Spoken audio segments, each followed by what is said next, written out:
Olá, família Capoeira, sejam todos bem-vindos para o nosso projeto de História Oral Memórias do Mestre. Hoje com o mestre Cláudio Danadinho, um dos percussores da capoeira na década de 60 pelo Grupo Senzala e que contribuiu e contribui muito para o desenvolvimento da nossa arte na atualidade. Mestre Cláudio Danadinho atualmente reside em Distrito Federal, em Brasília, e vai ser uma satisfação enorme colocá-lo para compor esse hall de mestres que tem compartilhado as suas memórias como forma de preservação do patrimônio cultural da capoeira, né, que é o objetivo deste trabalho. Para quem não me conhece, eu sou Jefferson Dias, conhecido no mundo da capoeira como Contramestre Biriba, Centro Cultural Senzala de Capoeira, Grupo Senzala, Boa Vista, Roraima. Quer conhecer um pouco mais sobre o trabalho que desenvolvo enquanto capoeirista? Siga a gente em nossa página oficial do Facebook, Biriba Capoeira Roraima.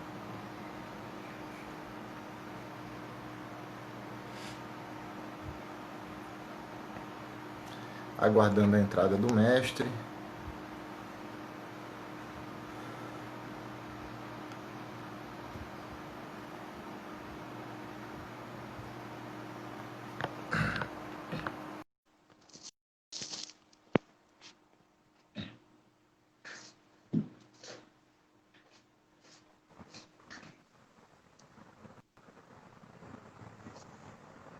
Satisfação, grande mestre!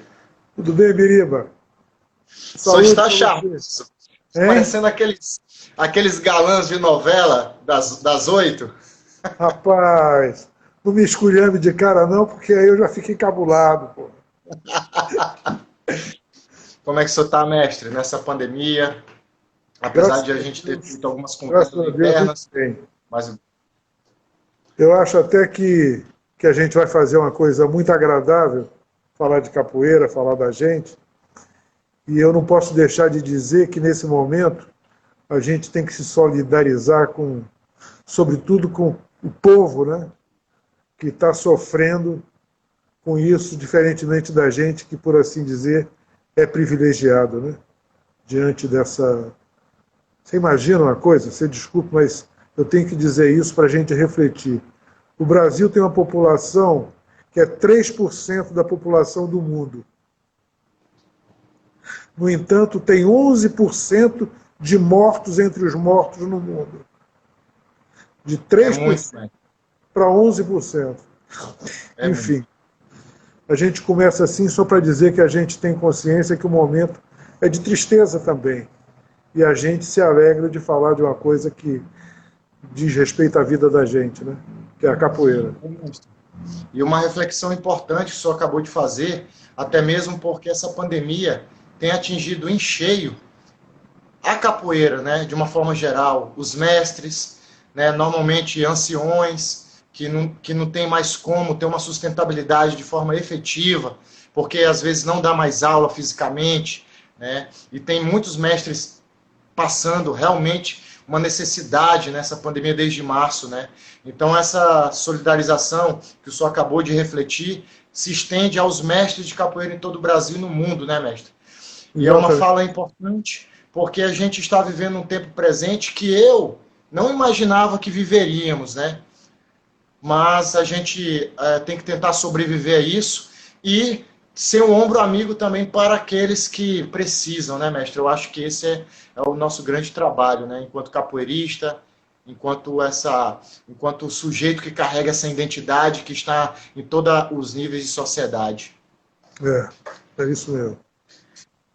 Mestre, já passo a palavra para o senhor fazer as suas considerações iniciais para deixar registrado nesse vídeo, porque isso aqui vai circular, eu acho que durante uns 100 anos, daqui 10, 20 anos vão ter pesquisadores estudando sobre essas fontes orais que estou fazendo por meio dessas lives, onde os protagonistas são os mestres e mestras de capoeira, né, de diversos cantinhos do mundo, né? Então, passo a palavra para o senhor, fazer suas considerações e na sequência a gente retoma para as suas memórias e é com o senhor agora. Eu agradeço a oportunidade e fico muito honrado, principalmente na condição de um fundador do Grupo Senzala, que sem querer fazer um autoelogio, mas eu acredito que o Grupo Senzala foi assim o motivador de uma grande transformação na prática da capoeira na segunda metade do século XX. Se houve algo importante e inovador na capoeira na segunda metade do século XX, isso se deu inicialmente com o Grupo Senzala, que tem uma característica muito particular, porque é engraçado que um amigo nosso, o próprio Camisa, que passou 10 anos no Grupo Senzala, e que eu fui dupla do irmão dele, o Camisa Roxa, há muito tempo, foi a melhor época da minha vida, assim, em termos de frequentação, de aprendizado, show do Mestre Bimba, 2 vezes por semana, as rodas do Mestre Valdemar e do Mestre Taraíra, dia de domingo, no Corta-Braço, no bairro da lembranças ótimas. Que é a Perovais. Você sabe que no bairro da Liberdade é que se instalou originalmente o Partido Comunista da Bahia. Sabe? Sim, isso eu sei. Já li muita coisa a respeito. Dada a vivência sindicalizada que se refugiava por lá, né? E então esse período de frequentar lá todo domingo, em frente ao Mercado Agnello, na esquina da Perovais, foi um período assim de muita importância para mim. E eu tenho certeza que, como o próprio Gato diz, dessa vivência minha lá em Salvador, que isso caracterizou algumas transformações no grupo mesmo, sabe? Inclusive pela personalidade de Marcelo, meu irmão desde 11 anos de idade, o Peixinho, né? Que passou a se chamar como Peixinho e que caracterizou uma transformação na capoeira do Grupo Senzala, que tinha como estilo fundamental o grande Preguiça, Mestre Preguiça, que tinha uma capoeira de uma elegância assim, comparável à de acordeon e à de Camisa Roxa, sabe? Então eu falava disso, e o Camisa passou uns 10 anos lá, e porque ele veio da Bahia, porque o Camisa Roxa disse assim, meu irmão está aqui, mas eu acho que se ele tem uma vantagem a curtir na vida dele de capoeira, é ir lá para o Rio, para ficar com vocês lá no Senzala. E assim ele foi para lá. Ele faz uns eventos aqui em Brasília, e toda vez que ele vem aqui, aliás, eu acho que eu nunca conversei com pessoas nos últimos 10 anos, tanto tempo seguido quanto ele, porque ele veio para um evento que tinha sábado e domingo. No sábado ele passou aqui em casa, e a gente conversando, almoçando e conversando sobre lembranças, recordações. Mas então eu tenho muito orgulho de ter participado desse movimento, porque o Grupo Senzala foi um movimento, a começar pelos Flores Viana, que é uma grande família. O pessoal dizia assim, eu me lembro quando o Itamar falou comigo que tinha lá em Laranjeiras um pessoal num terraço, uma rapaziada que treinava capoeira, que ele conheceu no Teatro Jovem, quando o Olodum estava passando lá pelo Rio. E aí eu tinha um amigo de judô que mergulhava comigo e com o Marcelo, Peixinho, nessa época ainda Marcelo. E ele era judoca, eu acho que ele era amigo de um dos Flores Viana, que era uma família grande, sabe? A família do Rafael e do Paulo. A gente fala do Paulo, que foi o que iniciou o Gato, foi o mestre do Gato. Sim. E o Rafael, os dois fizeram Mestre Bimba. E tinha um outro, Gilberto, que fez Mestre Pastinha. Primeiro dia que eu fui lá, nós conversamos um pouquinho, sabe? Mas aí um amigo meu, Ivan Devoto, que mergulhava conosco, falou que tinha uma rapaziada num terraço lá em Laranjeiras, boa de capoeira. Eu falei, pô, e eu tinha começado a ensinar o peixinho há um certo tempo, porque a gente tinha procurado capoeira no Rio. Se ele tivesse achado primeiro, ele que tinha me ensinado. Ei, mestre, isso é interessante, porque o senhor acaba citando uma contextualização que eu acho que está bem próximo ali da década de 60, né, 63, 64. Mas eu gostaria que o senhor levasse um pouco as suas memórias quando o senhor era criança, com a idade de 6 anos. Eu gostaria Sim. de compreender um pouco e deixar registrado esse seu perfil, né? Que não apenas um perfil de capoeira que o senhor carrega, mas também como um ser humano incrível que passeia nas belas artes, digamos assim, né? Então, eu gostaria dessa compreensão.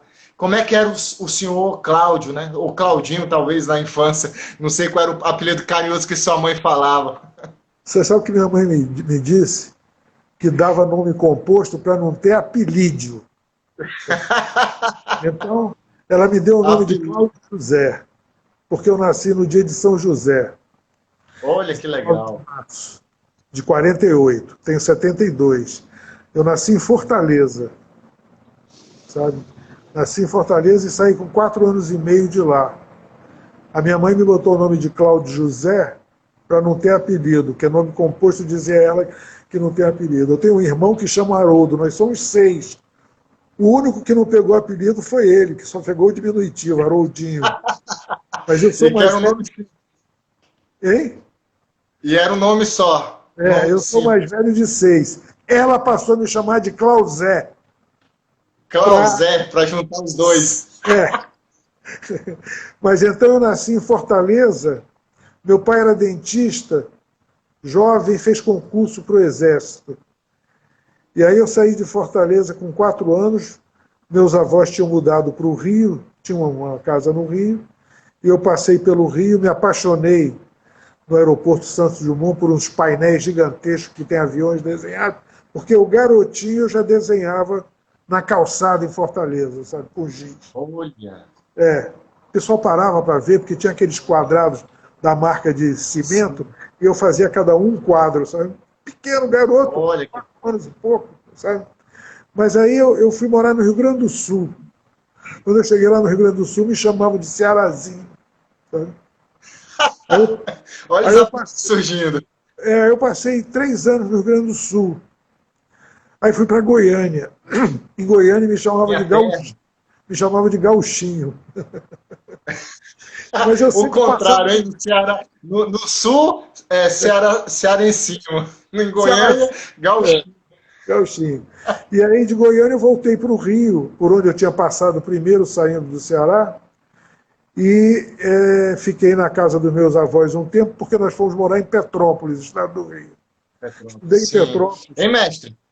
E essa mudança toda é porque seu pai era militar. Então ele levava toda a família. É, E você sabe, até uma curiosidade, função dessas mudanças todas, eu vim finalmente, depois de Goiânia, Rio, Petrópolis, vim para Brasília. Né?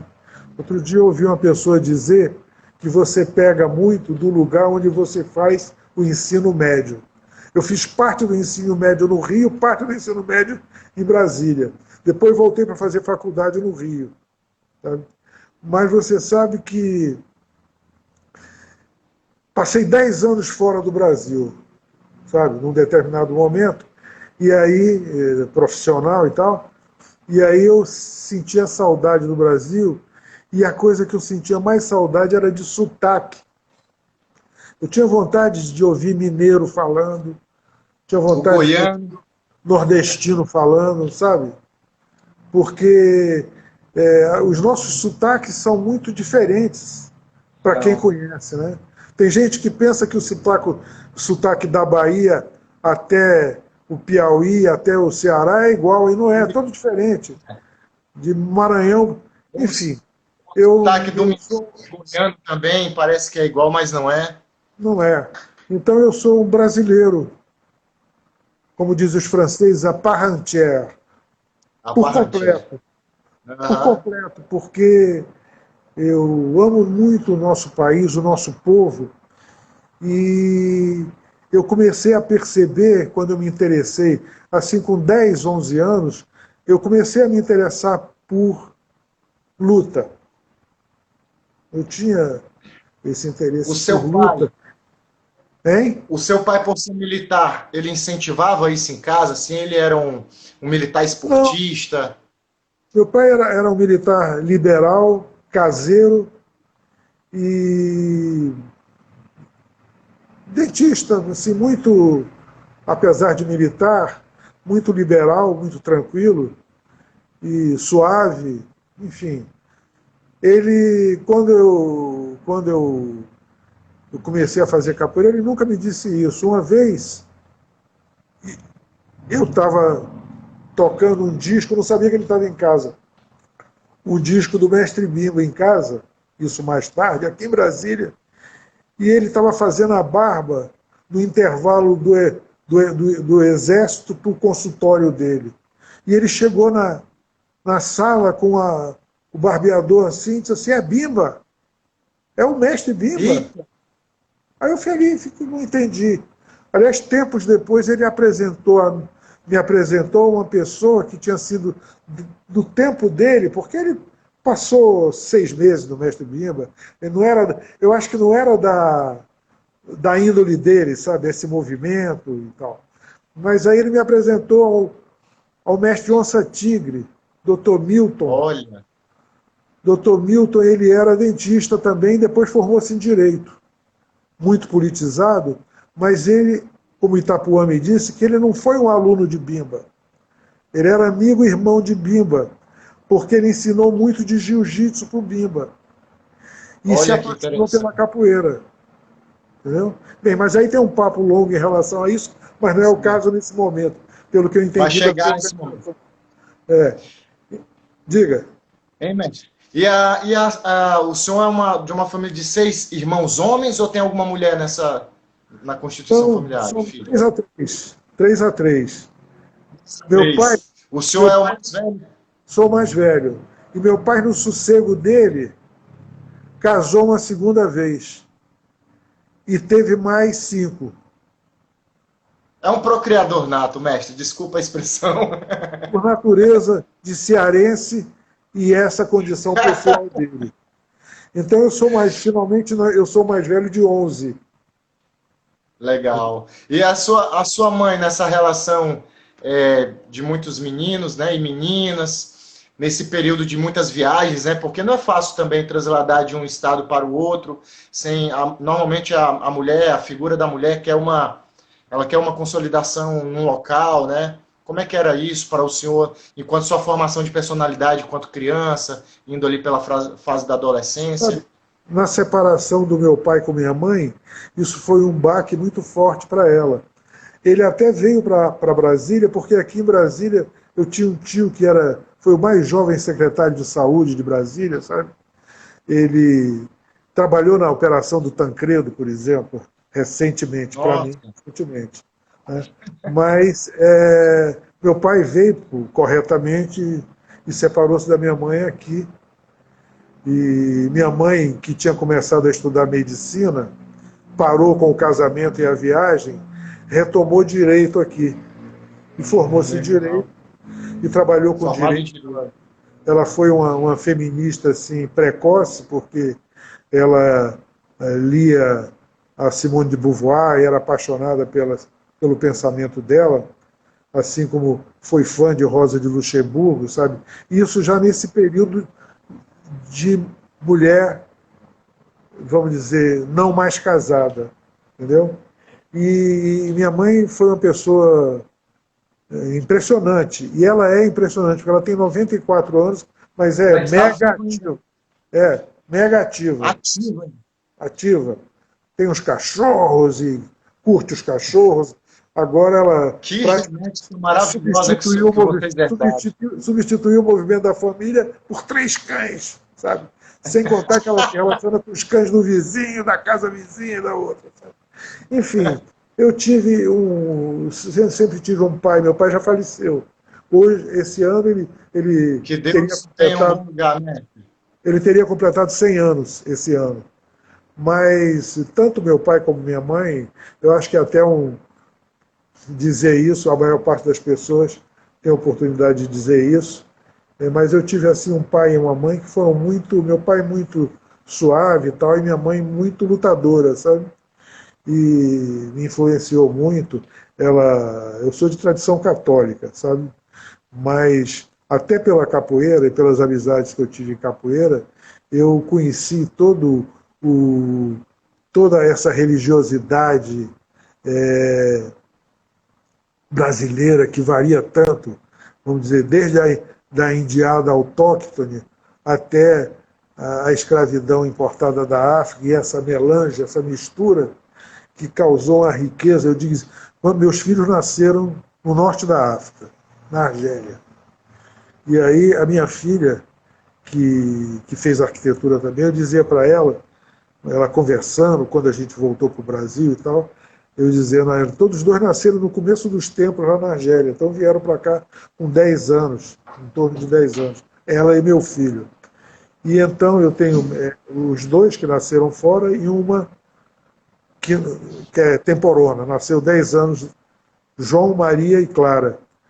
A Maria, eu disse para ela que ela se interessava por essas questões. Legal. Eu disse para ela que se o Freud, que era interessado por aquela mitologia grega, aqueles deuses, sim, aqueles heróis gregos todos que faziam parte da reflexão que ele tinha em mente, se ele tivesse vindo ao Brasil, ele teria enlouquecido, porque ele teria conhecido religiosidades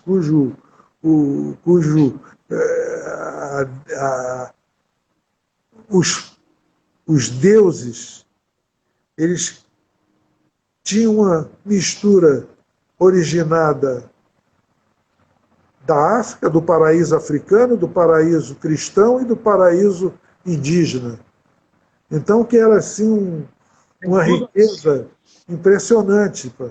E ela, inclusive, se interessou por esse assunto, fez arquitetura também, mas é quase doutora em saber popular, sabe? Ela é ligada mestre. A isso. Hein, mestre? Reconduza. Voltando um pouco, essa questão a gente estava falando, né? Trouxe uma memória importante da coisa do esporte, numa idade só tinha entre 10 e 12 anos, né? E aí eu perguntei se o seu pai contribuiu um pouco para essa formação, um start, né, para a questão do esporte. Como é que foi isso? O mestre, o Cláudio, com 10, 12 anos. Mais adiante, ele foi muito... Ele se admirava muito, gostava de ver, sabe? Mas no início tão pouco. Porque, você sabe, quando eu morava em Petrópolis, eu pegava um ônibus para ir para casa e ficava em frente a um edifício que tinha uma galeria e tinha uma academia no primeiro andar de um mestre Crésio, o nome dele, em Petrópolis, conhecidíssimo em Petrópolis.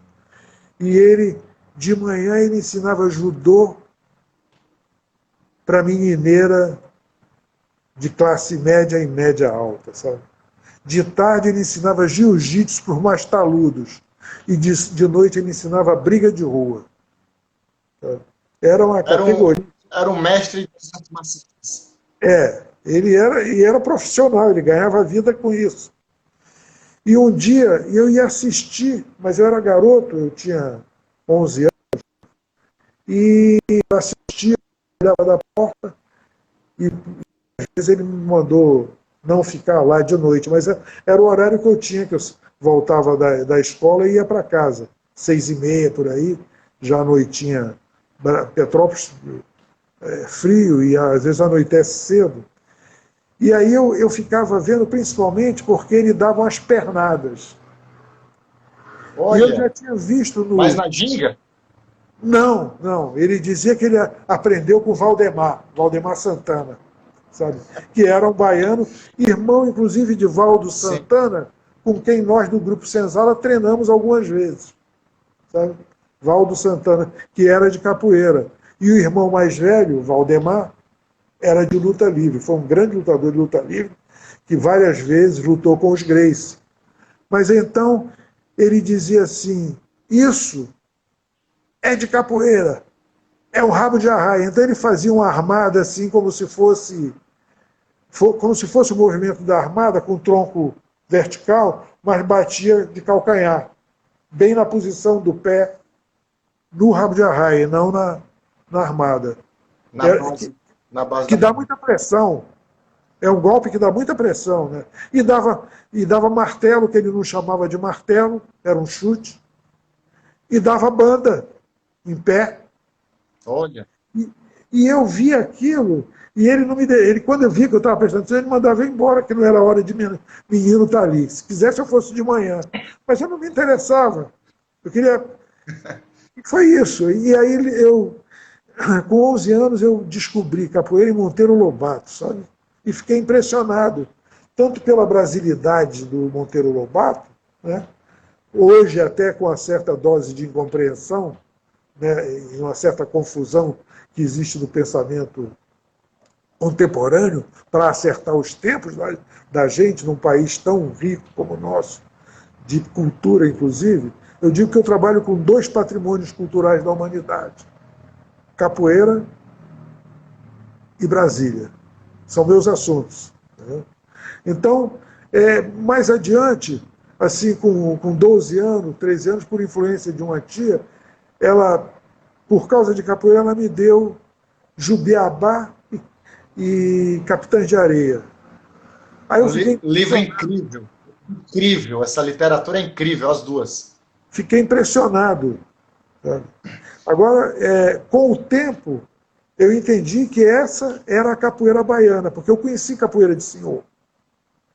E quando eu fui conhecer capoeira de senhor, o sujeito me disse assim, um sujeito chamado Neider Alves, que era dono de uma escola de direção. Eu subi lá a escadinha, ele disse assim, onde é que você vai? Eu disse, não, vi que tem capoeira ali em cima, queria dar uma chegada lá. Já estava taludo, estou falando de outro tempo. Aí ele disse assim, não, mas aí não é baiana não, viu? Aí é senhor. Como quem diz assim, abre o olho, porque aí já existiu uma distinção, mestre. E isso me abriu os olhos para uma certa coisa que eu gosto de discutir, que é essa historicidade, tanto de uma proto-capoeira, antes do birimbau, que o birimbau é a africanidade na capoeira. Eu concordo. Mas isso é um outro assunto que eu gostaria de aprofundar com você, até em outro momento, porque é muito interessante. Eu tenho me dedicado a estudar essas questões e estou me preparando para escrever a respeito, sabe? Mas, enfim. Então, eu, garoto, cheguei a compreender que a capoeira ela tinha uma dose de brasilidade que podia nos orgulhar muito e era muito original em relação a tudo que existia do gênero no mundo. E eu não estava enganado, eu nunca esperava que ela fosse se tornar um patrimônio cultural da humanidade. Ou como dizia o Gilberto Gil, quando ministro, ele dizia que em toda a capoeira que tinha em todo lugar no mundo, era um ponto de cultura do Brasil. E a gente sabe disso, né? Bom, mas enfim, eu quero voltar e quero seguir sua orientação. Então eu fui menino que despertou para isso cedo e comecei a procurar, né? Hein, mestre? Isso em Petrópolis, mas aí a sua base familiar ainda estava juntas, né? Seus pais. E aí vocês vão para Brasília a partir de Petrópolis, é isso? Que vai ser a última, praticamente a última. Petrópolis. Isso. Mas o senhor teve algum contato com a luta já em Petrópolis ou ficou só nesse ver e a literatura? Não, eu treinava as pernadas que eu vi o seu Crésio fazer, sabe? Em casa. E aí, um dia que ele me mandou sair, eu disse assim para ele, não, eu treinei em casa e já sei fazer umas coisas. Aí ele falou assim, mostra aí.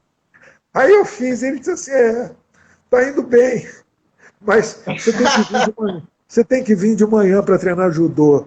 Eu falei assim, não, judô não quero. E depois, quando capoeira, eu até fiz o que eu podia de outras coisas para saber, para conhecer, e inclusive... outro assunto que eu gosto muito de discutir é finalidade e método. Qual é a finalidade da capoeira hoje?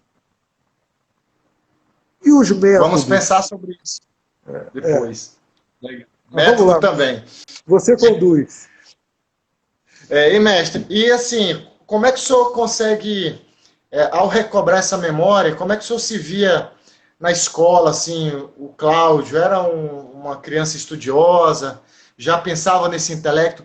Eu já compreendo que o senhor tinha essa percepção mais aguçada, devido até à literatura que te despertou para a capoeira, né? Mas eu gostaria que o senhor pensasse o que o livro, nessa literatura que o senhor leu inicialmente e percebeu a capoeira, trouxe de reflexão na sua vida. Qual foi a beleza por detrás da literatura que criou um cenário de despertar para uma identidade brasileira, parte dela, né, onde a capoeira está envolvida? Essa questão de você viajar, se morar num país e que você viaja e mora em vários lugares e que vai percebendo distinções culturais no país, fazem você compreender um mundo a partir desse país, mas que é muito aberto, dada essa condição que se instalou no Brasil, de uma alternativa aberta e indiferente à mestiçagem. Você sabe que nos primeiros 100 anos não vinham pretas. Nos primeiros 100 anos não vinham nem cachopas portuguesas. E quem recebeu um e outro na rede foi a Cunhã, foi a Índia. Então, talvez emergencialmente, instalou-se essa condição de abertura à mestiçagem, emergencial ou aberta, enfim. Isso nos primeiros 100 anos. Então, isso determina muito uma coisa que mais adiante vem se misturar, muito diferente do escravizado negro, que veio nessa condição para cá, vieram mais adiante os estrangeiros no período da industrialização pré-industrial, que vieram para ajudar na agricultura do país, italianos, alemães, japoneses depois, antes de vários países do mundo. Então, quer dizer, essa abertura para o mundo do Brasil, apesar do neocolonialismo persistente, sabe, que nos deforma por vezes, eu percebia, talvez porque na minha infância, essa condição do Brasil e da tão mal empregada patriotice, sabe? Para mim era algo que tinha sentido, né? Eu tinha um avô que tinha morado na Alemanha há muito tempo e tinha outro avô que era brasileiro da Paraíba, plantador de algodão e vendedor de algodão, mais simples e getulista, digamos assim, trabalhista, apesar de toda a influência fascistoide no Getúlio, ele era trabalhista, enquanto que outro meu avô não era trabalhista, entendeu? Então, eu percebia essas diferenças porque, de toda maneira, tanto a família da minha mãe quanto a do meu pai foram famílias assim muito carinhosas, sabe? Diferentemente, aqueles que moram no sertão e os que moram na costa, tem uma diferença muito interessante também. A forma de ser carinhoso é diferente. Então eu cresci assim em ambientes que eram dialeticamente formadores, né? E então eu comecei a ler muito cedo e eu li, por exemplo, a história de Tarzan nos livros dessa grossura de Edgar Rice Burroughs, e de repente me vi lendo a história de Buffalo Bill, William Frederick Cody, e uma tia querida me disse assim: meu filho, olha aqui. Aí me deu um livro sobre Lampião, aí eu fiquei possuído, sabe?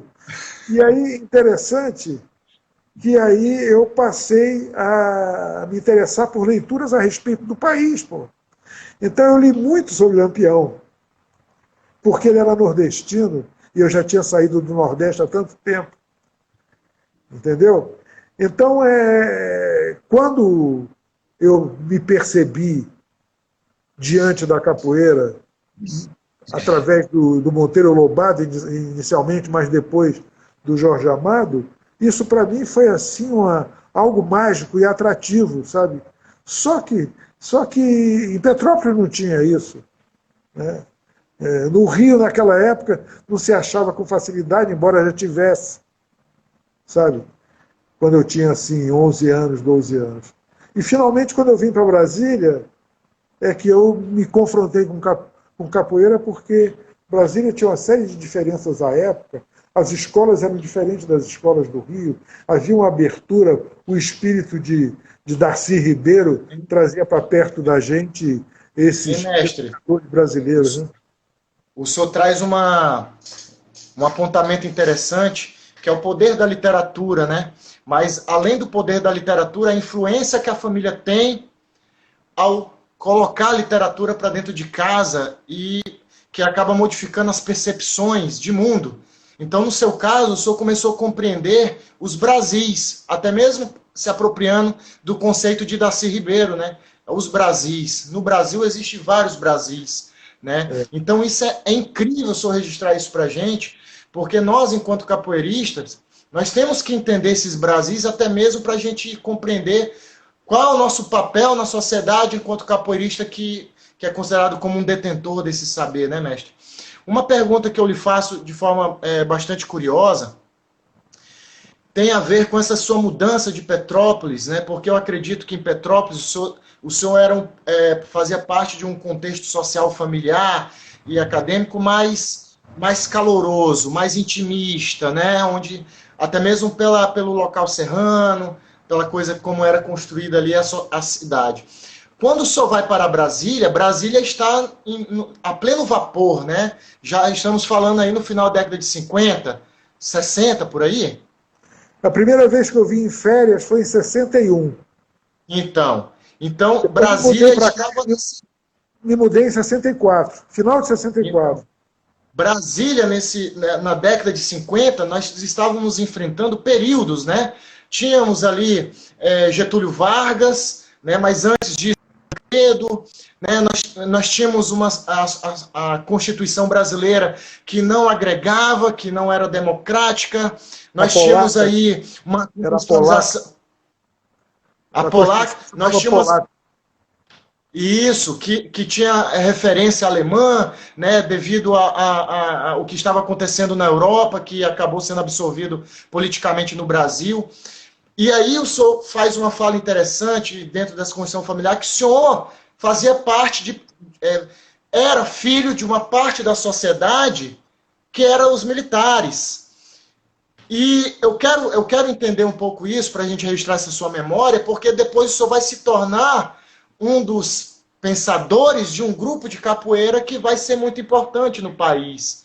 Olha há uma divergência e é uma contradição muito intimista, porque, querendo ou não, só vai se apropriar de uma identidade cultural brasileira, de um movimento negro, de referência cultural da casta mais baixa da sociedade, se a gente for pensar numa pirâmide de sociedade, mas o senhor fazia parte de uma outra parte da sociedade que ditava um pouco as regras nesse período. Então, como é que o senhor, com uma idade de 12 anos, com uma literatura dessa, já carregando no seu peito esses Brasis, e ao mudar para Brasília, nesse boom ali da criação do novo momento, né, do Brasil, que era a nova capital, né?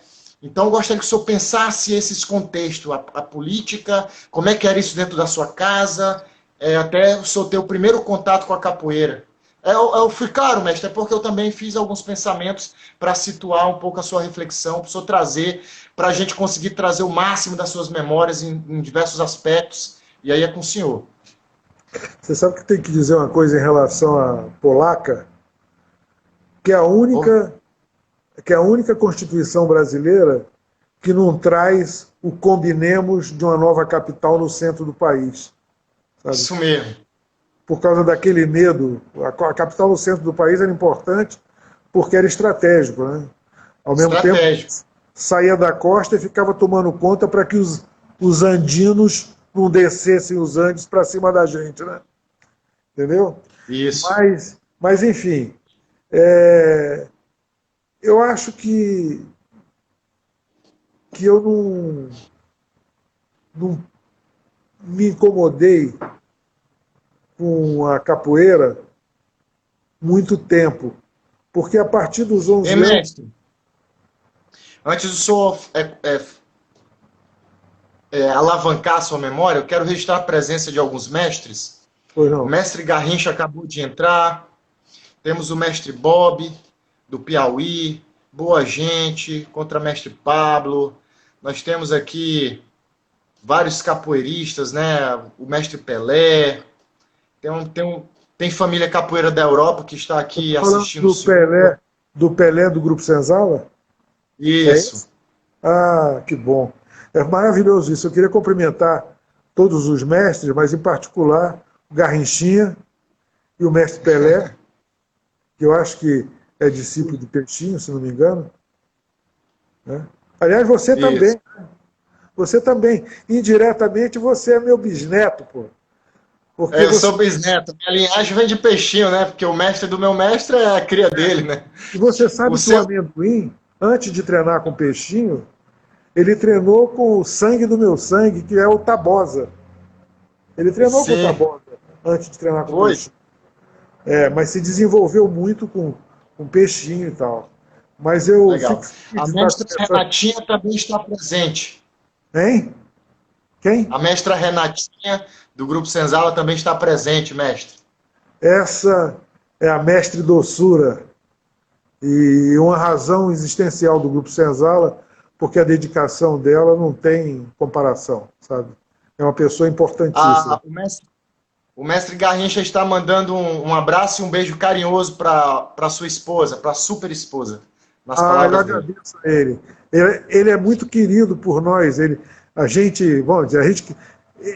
cresceram, ele e Sorriso cresceram juntos com a gente. Agora, só que Ei, mestre, o Garrinchinha tem particular vivências registrando. na nossa casa quando nós acabamos de casar, sabe? Ele Legal. sabe. Registrando também a presença do mestre Marcos China, que está acompanhando desde o início. Esse é uma dessas pessoas que veio a existir para que a existência do Senzala se organizasse e a contribuição dele, eu sempre ouço, eu sei das coisas, apesar de não estar o tempo todo com o grupo. Eu praticamente agora me tornei assim como é que se diz, um consultor. Eu converso muito com o Fernando Gato e com outros, mas essas pessoas todas são caríssimas para mim, como se fosse parte de uma família extensa, sabe? Obrigado, família Capoeira, pela participação. Mas, mestre, vamos retomar lá. Eu fiz alguns pensamentos de indagação também, e eu gostaria que o senhor pensasse sobre isso e colocasse aqui, registrasse com a sua idade de 12 anos, como é que o senhor via esse cenário de mudança de Estado, política, como é que era isso em casa, né? Você sabe que toda essa vivência, até no Rio de Janeiro, mesmo no Rio de Janeiro, vamos dizer, era distante da capoeira. Vamos dizer, no Rio Grande do Sul, muito menos. Eu acho que inclusive, o Grupo Senzala foi o responsável por um espalhar de capoeira no Brasil, sabe? Nós temos influência em Manaus, nós temos influência em Pernambuco, que o Gil formou um grande capoeira que praticamente teve nos primórdios lá.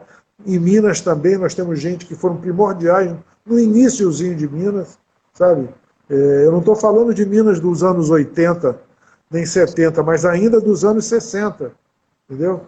Então, eu não tive assim uma vigorosa relação com capoeira até 13, 14 anos, sabe? Porque não tinha, nós procurávamos.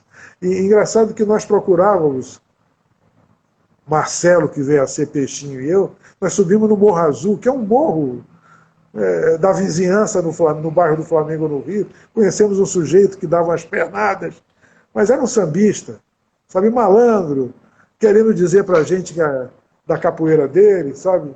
E não tinha nada a ver com a capoeira de Madame Satã ou com a capoeira de senhorzinho do outro lado, sabe? Mas a gente procurava e infelizmente não encontramos. A gente teria começado mais cedo, talvez. Só vim no final de 64 para Brasília, quando aí as coisas se deram efetivamente. Né?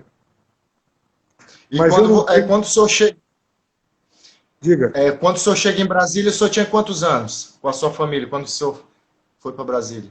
Quer dizer, 64, 8 para 14, 6, tinha 16 anos, né? Mas aí o senhor já saiu de Petrópolis, passou um tempo ali no Rio também, e aonde o senhor fez essas amizades? Vim pra cá. Sempre passava pelo Rio, porque meus avós moravam no Rio, e eu era um neto mais velho, então eu sempre passava tempo.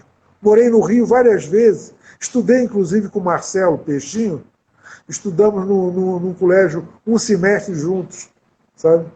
Mas quando eu vim para Brasília, na verdade, 8 para 14, 6, ia completar 16 anos. 16. Então, assim, só para a gente compreender, o senhor já conheceu esses meninos do Grupo Senzala no início, nessas viagens para o Rio, quando o senhor ainda era criança, 10, 11 anos, por aí? Não.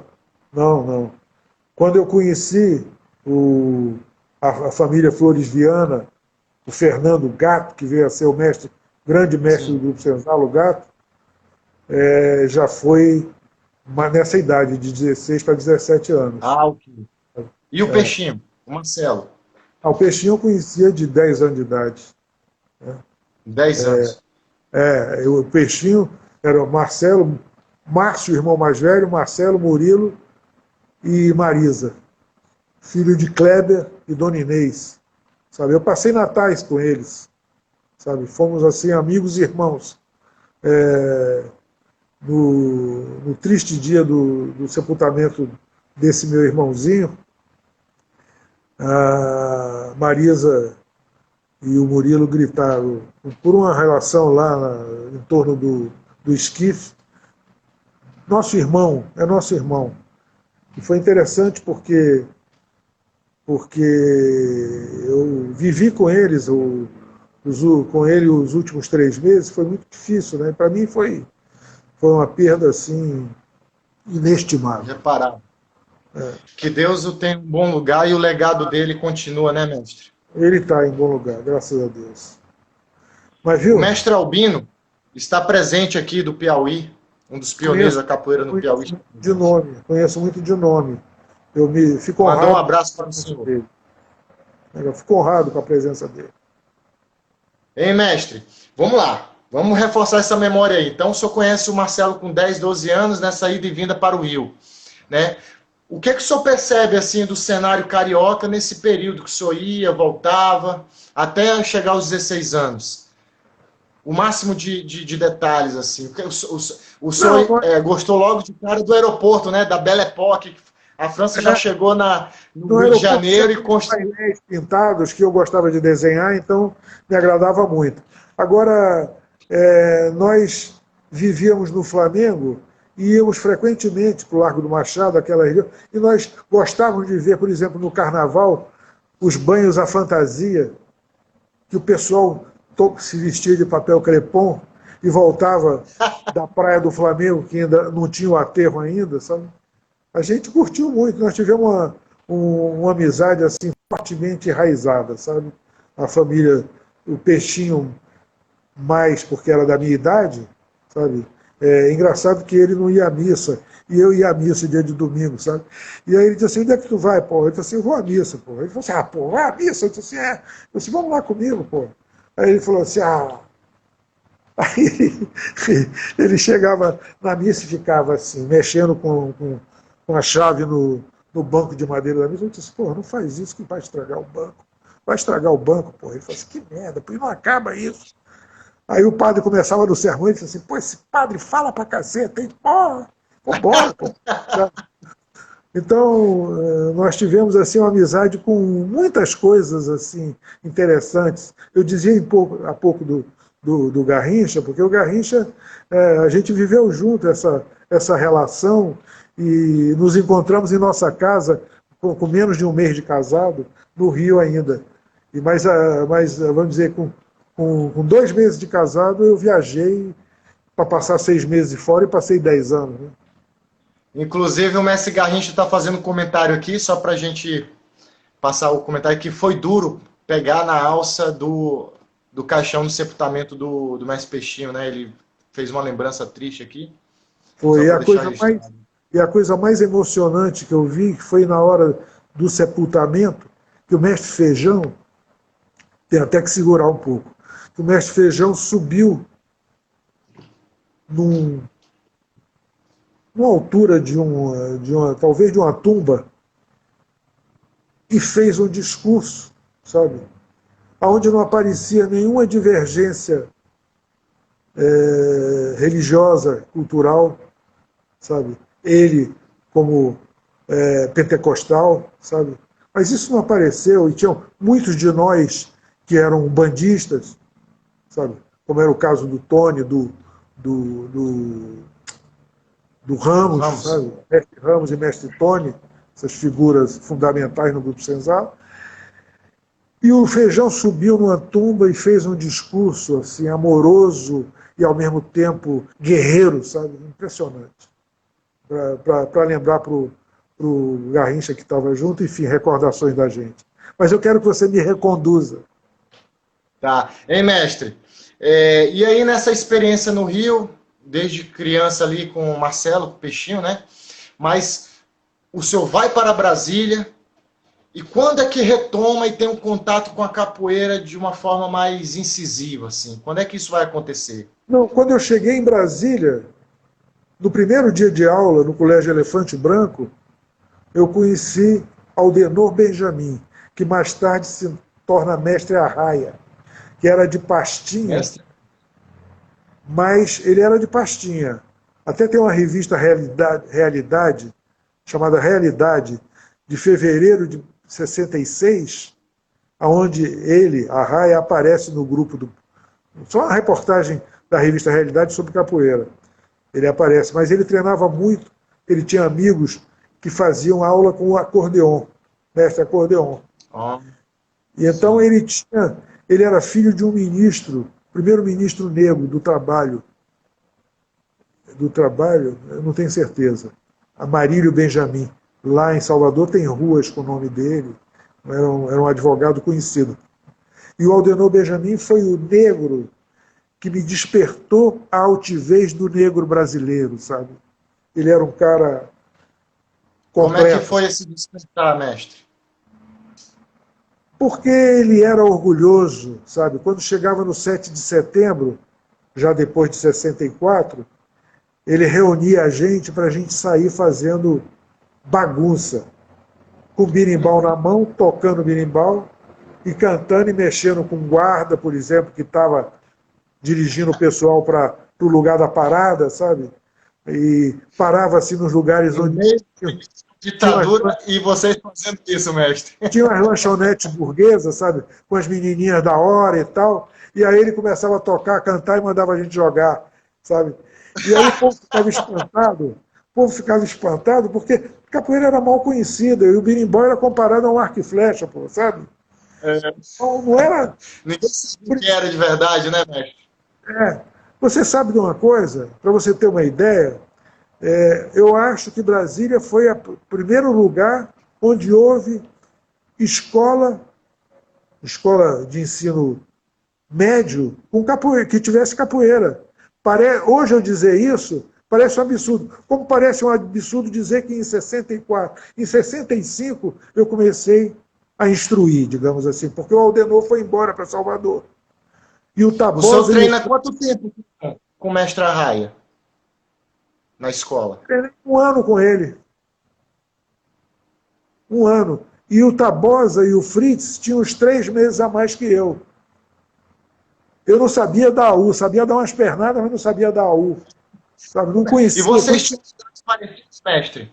Hein? Tabosa, vocês tinham uma idade parecida? O Tabosa, Tabosa, o Fritz e eu somos da mesma idade, mais ou menos. Talvez ele 1 ano mais velho que eu e que o Fritz também. Mas... Os mestres vão entrando aqui, eu vou normalmente registrando a presença deles para deixar isso para 100 anos, né? O mestre Caio Tatu acabou de entrar aí, está mandando um abraço fantástico para o senhor. Muito agradecido, um abraço forte para ele. Um dia desse a gente dá um abraço, como diz o Gil Velho, um abraço de quebrar costela, um abraço de capoeira. Hoje, nesse momento que os abraços estão complicados, a gente não custa lembrar, né? Então, eu faço isso toda hora. Mas você sabe que o Aldenor Benjamin ensinou 1 ano para a gente. E quando ele foi embora, Quando ele foi embora, o Hélio Tabosa e o Fritz começaram a trabalhar. E eu puxava uma porta.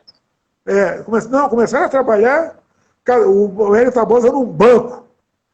Parecia uma prisão, num banco, no subsolo de um banco, que às vezes eu ia lá treinar com ele estava fazendo serão, ia lá treinar com ele do lado do cofre. Sabe?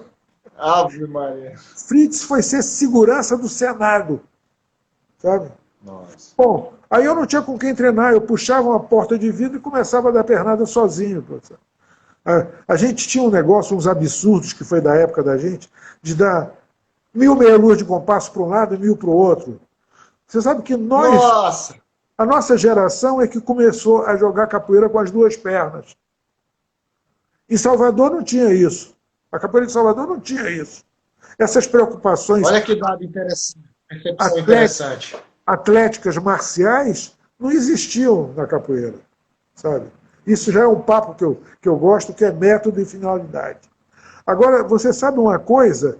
Nunca se ensinou capoeira em escola, aberto, como aconteceu aqui em Brasília. Porque o Aldenor saiu, aí uns camaradinhas da minha turma vieram fazer, deixa a gente fazer, ensina pra gente alguma coisa. Aí, brincando, eu comecei a ensinar. Só que 3 meses depois, uma escola de aplicação da UNB, onde tinha um camaradinha chamado Orlando Cariello, que tinha aprendido inicialmente com o Itamar, numa passagem do Itamar por aqui, depois ficou comigo, me chamou para ensinar. Ele era chefe do diretório acadêmico.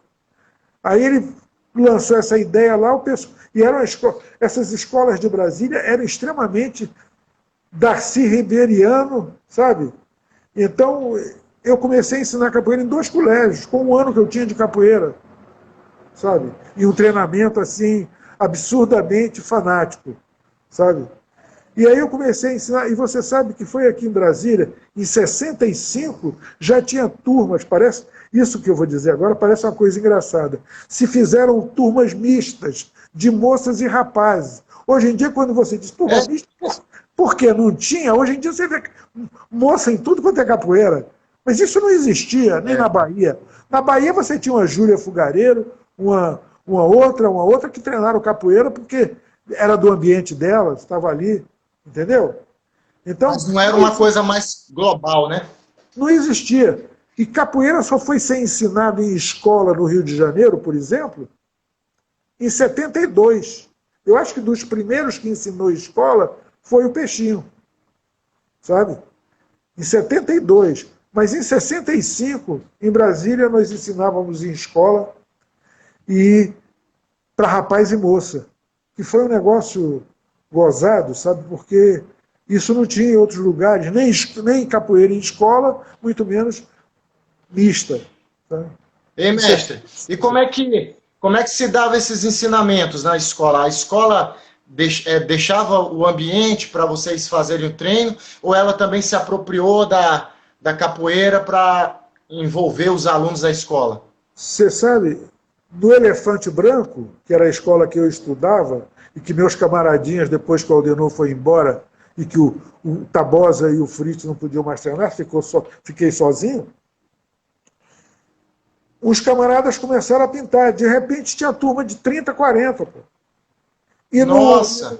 E no colégio, que era escola de aplicação da Universidade de Brasília, um grande colégio, o CIEM, famoso em Brasília, que em 68, com o AI-5, acabou. Sabe? Hoje o prédio que era do CIEM, dessa escola de aplicação, é uma extensão do hospital da Universidade de Brasília. Bem, mas em todos os dois colégios tinha um espaço que era reservado para a gente. Espaço de piso de cerâmica, beleza, sabe? E é engraçado que a primeira vez eu conheci no Rio, na Tijuca, que eu ia passando na casa de Tijuca, antes de conhecer o Senzala, antes do terraço existir, aí eu conheci o mestre Leopoldina. Segura aí um pouquinho. O chão Segura era um pouquinho. hein? Tem 10 segundos aqui, a gente vai retomar daí na próxima hora aqui. Tá acabando.